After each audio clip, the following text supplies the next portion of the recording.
इस कहानी की शुरुआत 1654 में अटलांटिक ओशन से होती है, जहां एक शिप समुद्र में डूब रहा होता है और उसके साथ एक बहुत ही खास बॉक्स भी समुद्र की गहराई में डूब जाता है। इसके बाद सीन कट होकर सितंबर 2009 में शिफ्ट हो जाता है, जहां कुछ लोग उसी डूबे हुए शिप को खोजने आए होते हैं। उन्हें शिप के अंदर कई कीमती खजाने मिल जाते हैं। इस शिप को खोजने वाला व्यक्ति वॉल्टर होता है, लेकिन वॉल्टर की टीम अभी भी समुद्र में तलाश करती रहती है, क्योंकि उन्हें वो खास बॉक्स अभी तक नहीं मिला होता। कई घंटों की तलाश के बाद आखिरकार उन्हें वो बॉक्स भी मिल जाता है। इसके बाद हमें जेम्स नाम का एक व्यक्ति दिखाया जाता है, जो वॉल्टर का फ्रेंड और बिजनेस पार्टनर भी होता है। दोनों इस खोज से बहुत खुश होते हैं, लेकिन तभी स्पेन की पुलिस वहां पहुंच जाती है और वॉल्टर के साथ साथ उसके शिप को भी अपने कब्जे में ले लेती है। इसके बाद सीन कोर्ट रूम में शिफ्ट हो जाता है, जहां पता चलता है कि वॉल्टर ने उस शिप को खोजने के लिए स्पेन गवर्नमेंट से परमिशन नहीं ली थी, क्योंकि वो शिप स्पेन की सीमा के पास डूबा था। इसी वजह से स्पेन गवर्नमेंट फैसला करती है कि शिप से मिले सभी कीमती खजाने स्पेन में ही रखे जाएंगे। इसके बाद वॉल्टर मार्गरेट नाम की एक लेडी से बात करता है। असल में वॉल्टर और मार्गरेट दोनों इंग्लैंड के रहने वाले होते हैं और मार्गरेट इंग्लैंड गवर्नमेंट की ऑफिसर होती है। अब तक इंग्लैंड गवर्नमेंट वॉल्टर की इस ट्रेजर हंट में मदद कर रही थी, लेकिन स्पेन गवर्नमेंट का सपोर्ट न मिलने की वजह से वॉल्टर के हाथ से पूरा खजाना निकल जाता है। अगले सीन में मिलिट्री उस खजाने को बैंक ऑफ स्पेन लेकर आती है। इस बैंक के सिक्योरिटी हेड का नाम गुस्तावो होता है। इसके बाद उस खजाने को बैंक के अंदर पूरी सुरक्षा के साथ रख दिया जाता है। फिर सीन एक साल आगे यानी 2010 में शिफ्ट हो जाता है, जहां हमें थॉम नाम का एक बहुत ही इंटेलिजेंट लड़का दिखाई देता है, जिसने हाल ही में हाई लेवल इंजीनियरिंग पूरी की होती है। इसी वजह से बड़ी बड़ी कंपनीज उसे जॉब ऑफर देती हैं और उसे बहुत बड़ी सैलरी देने का वादा करती हैं, लेकिन थॉम उन सभी ऑफर्स को रिजेक्ट कर देता है, क्योंकि उसे बाकी लोगों की तरह कोई नॉर्मल जॉब करना बिल्कुल पसंद नहीं होता। इसी वजह से थॉम के पिता भी बहुत परेशान रहते हैं। वो थॉम से कहते रहते हैं कि जितनी जल्दी हो सके अपनी जिंदगी में क्या करना है ये तय कर लो, लेकिन तभी किसी का मैसेज आता है जिसमें लिखा होता है बाहर आ जाओ। थॉम समझ नहीं पाता कि उसे किसने मैसेज किया है, फिर भी वो बाहर चला जाता है। बाहर आते ही एक आदमी उसे एक कोट पहनाता है। उस कोट के अंदर एक एड्रेस लिखा होता है जहां थॉम को पहुंचना होता है। जब थॉम उस जगह पहुंचता है तो वहां एक पार्टी चल रही होती है। वो सोचने लगता है कि आखिर उसे यहाँ किसने बुलाया है। तभी एक लड़की उसके पास आती है और उसे थोड़ा आगे ले जाती है। वो वहाँ खड़े एक आदमी से बात करने का नाटक करते हुए चुपचाप उसका वॉलेट चुरा लेती है। इसके बाद थॉम उससे पूछता है कि तुमने वॉलेट क्यों चुराया? तो वो कहती है कि मेरे पास कोई वॉलेट नहीं है। लेकिन तभी थॉम देखता है कि वो वॉलेट उसकी अपनी पॉकेट में रखा हुआ है, यानी वो लड़की बहुत ही बड़ी प्रोफेशनल थीफ होती है। इसके बाद वो थॉम को एक दूसरी जगह ले जाती है, जहाँ उसकी मुलाकात वॉल्टर से होती है। वॉल्टर थॉम से कहता है कि हम दुनिया के सबसे मुश्किल लॉकर को तोड़कर उसके अंदर से ट्रेजर चुराना चाहते हैं। उस लॉकर को मिरेकल ऑफ इंजीनियरिंग कहा जाता है। वो कैसे काम करता है और उसे कैसे खोला जाता है ये बैंक के लोगों के अलावा किसी को भी नहीं पता, इसलिए हमें तुम्हारी मदद चाहिए। असल में थॉम एक बहुत ही इंटेलिजेंट इंजीनियर होता है। इसी वजह से वॉल्टर को लगता है कि थॉम उस लॉकर का मैकेनिज्म समझकर उसे खोल सकता है। यही वजह है कि उसने थॉम को यहाँ बुलाया है। शुरुआत में थॉम इस काम के लिए मना कर देता है, लेकिन बाद में वो सोचता है कि शायद यही वो अलग और रोमांचक काम है जिसे करने की इच्छा उसे हमेशा से थी। इसके बाद वो घर जाकर बैंक ऑफ स्पेन के मिरेकल ऑफ इंजीनियरिंग लॉकर के बारे में रिसर्च करना शुरू करता है, लेकिन हर जगह उसे यही जानकारी मिलती है कि उस लॉकर को खोलना किसी भी चोर के लिए लगभग नामुमकिन है। यही बात थॉम को और भी ज्यादा उत्साहित कर देती है और वो वॉल्टर की टीम में शामिल होने का फैसला कर लेता है। जब थॉम एयरपोर्ट पहुंचता है तो वहाँ उसकी मुलाकात उसी लड़की से होती है जिसका असली नाम लोरेन होता है। इसके बाद दोनों स्पेन पहुंच जाते हैं, जहाँ उन्हें पता चलता है कि वहाँ फुटबॉल मैच चल रहा है और स्पेन की टीम क्वार्टर फाइनल में पहुंच चुकी है। इसके बाद दोनों एक रूम में पहुंचते हैं, जहाँ वॉल्टर थॉम की मुलाकात अपनी पूरी टीम से करवाता है। सबसे पहले वो क्लाउस से मिलवाता है, जो टीम का कंप्यूटर हैकर होता है। फिर वो जेम्स से मिलवाता है, जो हर तरह का काम करने के लिए हमेशा तैयार रहता है। इसके बाद वो साइमन से मिलवाता है, जिसके पास किसी भी मुश्किल चीज का इंतजाम करने की खास क्षमता होती है। अब इस पूरी टीम में थॉम का काम मास्टरमाइंड बनकर प्लान तैयार करना और हाइस्ट को सफल बनाने में सबकी मदद करना होता है। इसके बाद वॉल्टर की टीम थोड़ी परेशान हो जाती है, क्योंकि बैंक ऑफ स्पेन में काम करने वाले हर एम्प्लॉई को अलग अलग पासवर्ड दिए गए होते हैं। अगर किसी एक एम्प्लॉई का पासवर्ड मिल जाए तो बैंक के कुछ सीसीटीवी कैमरास को हैक किया जा सकता है। तब थॉम सभी को एक आइडिया देता है। वो कहता है कि अगर आज किसी एम्प्लॉई ने छुट्टी ली है तो उसे बैंक की तरफ से कॉल करने का नाटक करो और कहो कि बैंक की तरफ से एक इम्पोर्टेंट मैसेज है, जिसे सुनने के लिए पहले पासवर्ड डालना होगा। वॉल्टर की टीम थॉम के बताए हुए प्लान के अनुसार छुट्टी पर मौजूद मौजूद एक एम्प्लॉय को कॉल करती है। वो एम्प्लॉय भी उस इम्पोर्टेंट मैसेज को सुनने के लिए अपना पासवर्ड बता देता है। पासवर्ड मिलते ही टीम को बैंक के कुछ सीसीटीवी कैमरास का एक्सेस मिल जाता है। हालांकि उन्हें सभी कैमरास का कंट्रोल नहीं मिलता, सिर्फ कुछ कैमरास ही हैक हो पाते हैं। इस तरह थॉम खुद को साबित कर देता है कि वो इस टीम का हिस्सा बनने के पूरी तरह लायक है। इसके बाद जेम्स और साइमंस उन टनल्स की तलाश करने लगते हैं जहां से ट्रेन गुजरती है। उन्हें उम्मीद होती है कि शायद वहीं से बैंक तक जाने वाला कोई सीक्रेट टनल मिल जाए। उधर वॉल्टर थॉम को एक पुरानी कहानी बताता है। वो कहता है कि 15वीं सदी में फ्रांसिस ड्रेक नाम के एक आदमी ने स्पेन से एक खजाना चुराकर कहीं छिपा दिया था, लेकिन उसने वो खजाना कहाँ छिपाया ये आज तक किसी को नहीं पता। हाँ, उसने उस जगह के क्लूज 3 कॉइन्स पर जरूर छोड़ दिए थे और वो तीनों कॉइन्स एक खास बॉक्स के अंदर रखे हुए थे। असल में वॉल्टर उसी बॉक्स की बात कर रहा होता है जो मूवी की शुरुआत में शिप के साथ समुद्र में डूब गया था, और अब वही बॉक्स बैंक ऑफ स्पेन के मिरेकल ऑफ इंजीनियरिंग लॉकर के अंदर रखा हुआ है। यहाँ एक और बात पता चलती है कि वॉल्टर के पास पैसों की कोई कमी नहीं है, फिर भी वो ट्रेजर हंट करता है क्योंकि उसे खजाने ढूंढने का शौक है। इसके बाद पूरी टीम प्लानिंग शुरू करती है। बैंक के हर कोने में सीसीटीवी कैमरास लगे हुए हैं और अगर बैंक के अंदर कोई भी गड़बड़ हो जाए तो उसे संभालने के लिए हमेशा 500 सोल्जर्स तैयार रहते हैं। इसी वजह से टीम सीधे बैंक के अंदर नहीं जा सकती, उन्हें बैंक से जुड़े किसी सीक्रेट टनल के रास्ते अंदर जाना होगा। टीम के पास 2 ड्राइंग्स भी होती हैं। पहली ड्राइंग उस इंजीनियर ने बनाई थी जो पहले बैंक में काम करता था और जिसने मिरेकल ऑफ इंजीनियरिंग लॉकर का अंदरूनी डिजाइन देखा था। इसके अलावा टीम के पास एक स्टैच्यू की ड्राइंग भी होती है, लेकिन उसके बारे में उन्हें ज्यादा जानकारी नहीं होती। अब सबसे बड़ी प्रॉब्लम ये होती है कि लॉकर खोलने से पहले उन्हें ये समझना होगा कि वो आखिर काम कैसे करता है, लेकिन यही बात उन्हें अभी तक पता नहीं होती। इसके बाद साइमंस बैंक की सिक्योरिटी टीम से कांटेक्ट करता है और कहता है कि उनकी कंपनी बैंक की क्लीनिंग करने आने वाली है। परमिशन मिलने के बाद वो उसी क्लीनिंग कंपनी जैसी एक फेक वैन भी तैयार कर लेता है। उधर पूरे स्पेन में खुशी का माहौल होता है क्योंकि स्पेन की फुटबॉल टीम क्वार्टर फाइनल जीत चुकी होती है।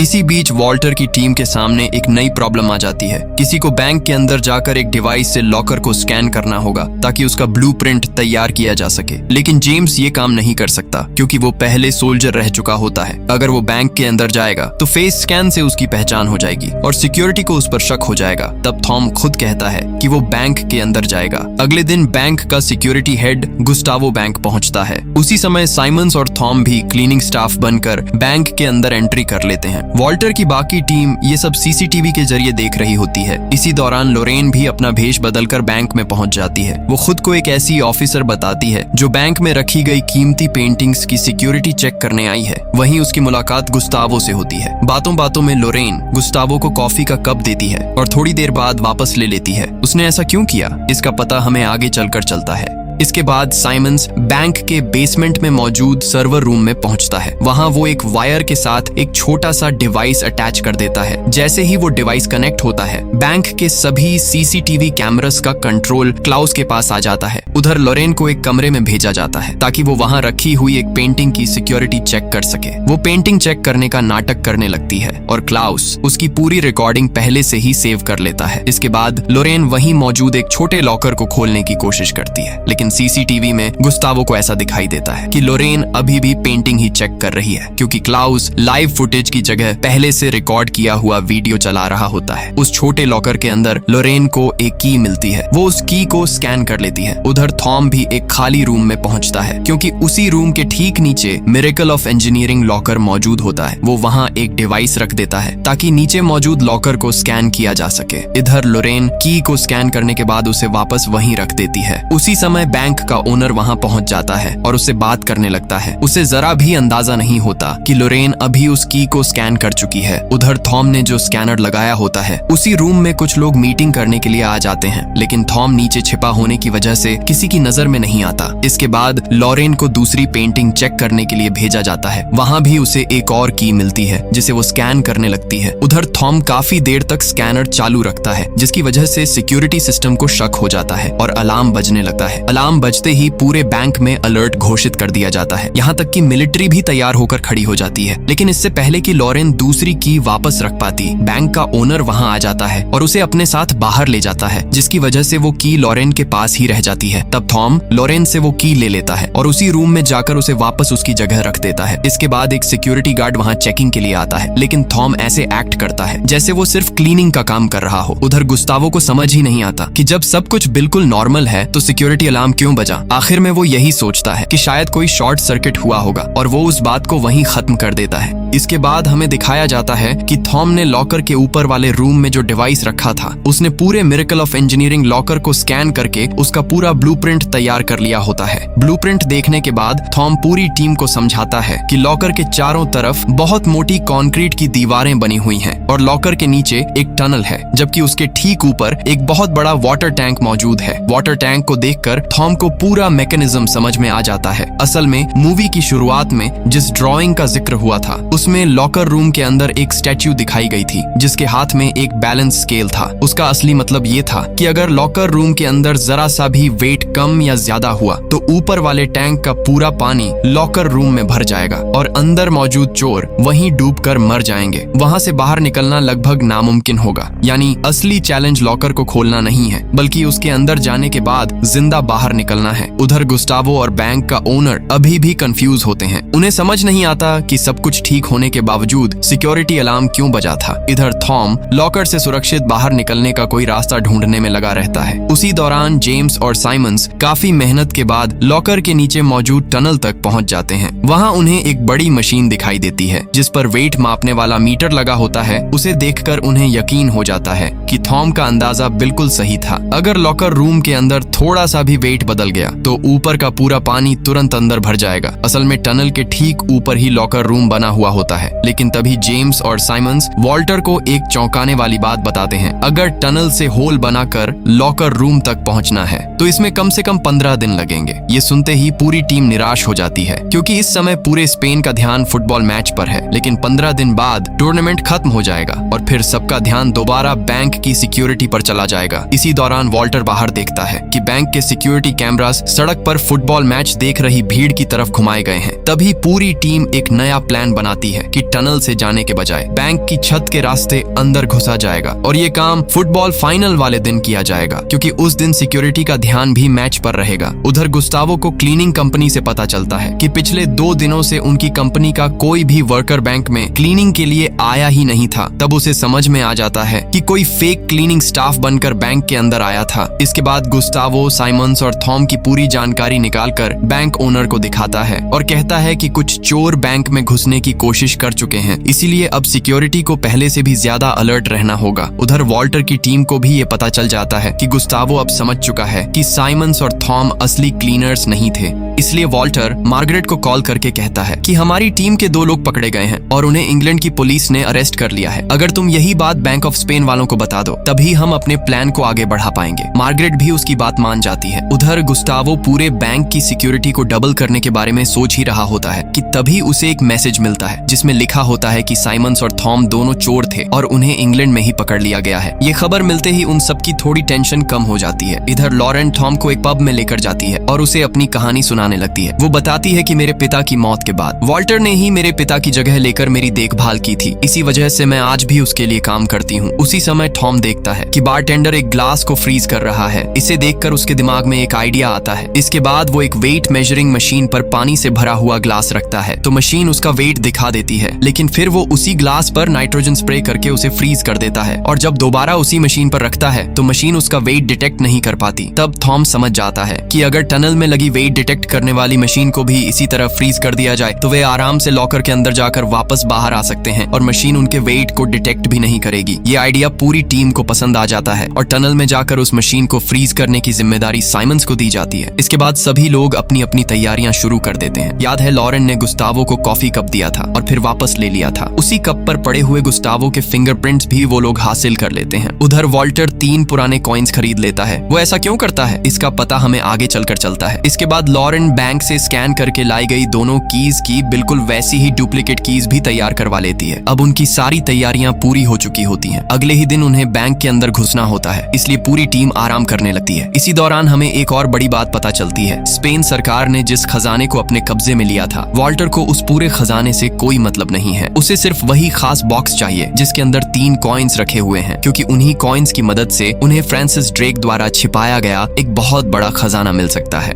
मारने दिन पूरा स्पेन फुटबॉल मैच देखने के लिए तैयार हो जाता है। उधर क्लास भी कंप्यूटर के सामने बैठकर तैयार रहता है। वहीं टनल में साइमंस भी उस मशीन को फ्रीज करने के लिए तैयार होता है। दूसरी तरफ वॉल्टर दूर बैठकर पूरे ऑपरेशन पर नजर रख रहा होता है। इसी दौरान जेम्स, टॉम और लॉरेन तीनों रोप की मदद से बैंक की छत पर पहुंच जाते हैं। उधर गुस्तावो ने सिक्योरिटी को पहले से भी ज्यादा टाइट कर दिया होता है, लेकिन फिर भी ये तीनों बैंक की छत पर लगे एक ग्लास पैनल को हटाकर धीरे धीरे बैंक के अंदर एंट्री कर लेते हैं और वहां से सीधे एक रूम तक पहुंच जाते हैं। इसके बाद वहां मौजूद एयर वेंटिलेशन डक्ट के अंदर से आगे बढ़ते हुए उन्हें लिफ्ट वाला एरिया मिल जाता है। फिर वहीं लगी रोप की मदद से नीचे उतरते हैं, जहां उन्हें एक बहुत बड़ा ब्रिज दिखाई देता है, लेकिन वो ब्रिज बीच से डिस्कनेक्ट होता है। इसलिए लैडर लगाकर सबसे पहले थॉम और लॉरेन दूसरी तरफ पहुंच जाते हैं। अब जेम्स भी लैडर के ऊपर चढ़ने लगता है, लेकिन उसका वेट ज्यादा होने की वजह से लैडर जोर जोर से हिलने लगती है और वो नीचे गिरने ही वाला होता है। तभी थॉम समय रहते उसका हाथ पकड़ लेता है और उसकी जान बचा लेता है। इसके बाद उन्हें वहां एक डोर दिखाई देता है। क्लास बड़ी मुश्किल से उसे हैक करके पासवर्ड पता लगा लेता है। जैसे ही वो पासवर्ड बताता है, वैसे ही ये लोग उसे एंटर कर देते हैं और डोर खुल जाता है। आखिरकार ये तीनों मिरेकल ऑफ इंजीनियरिंग लॉकर तक पहुंच जाते हैं। इसके बाद पहले से लिया हुआ गुस्तावो का फिंगरप्रिंट एक डिवाइस में इस्तेमाल करते हैं और साथ ही पहले से बनाई गई डुप्लीकेट कीज को भी लॉक में डालकर घुमाते हैं। इतना करते ही लॉकर खुल जाता है। अंदर देखने पर सच में एक स्टैच्यू रखा होता है, जिसके हाथ में बैलेंस स्केल होती है और वॉल्टर जिस ट्रेजर बॉक्स की तलाश कर रहा था वो भी वहीं रखा हुआ होता है। लेकिन अभी भी वे लोग अंदर नहीं जा सकते, इसलिए टनल में मौजूद साइमंस उस बड़ी मशीन पर नाइट्रोजन स्प्रे करके उसे फ्रीज करना शुरू कर देता है। वो अपने पास मौजूद पूरा नाइट्रोजन इस्तेमाल कर देता है, लेकिन फिर भी मशीन पूरी तरह फ्रीज नहीं होती। ये देखकर सभी को लगता है कि उनका पूरा प्लान फेल हो गया, लेकिन तभी धीरे धीरे पूरी मशीन फ्रीज होने लगती है।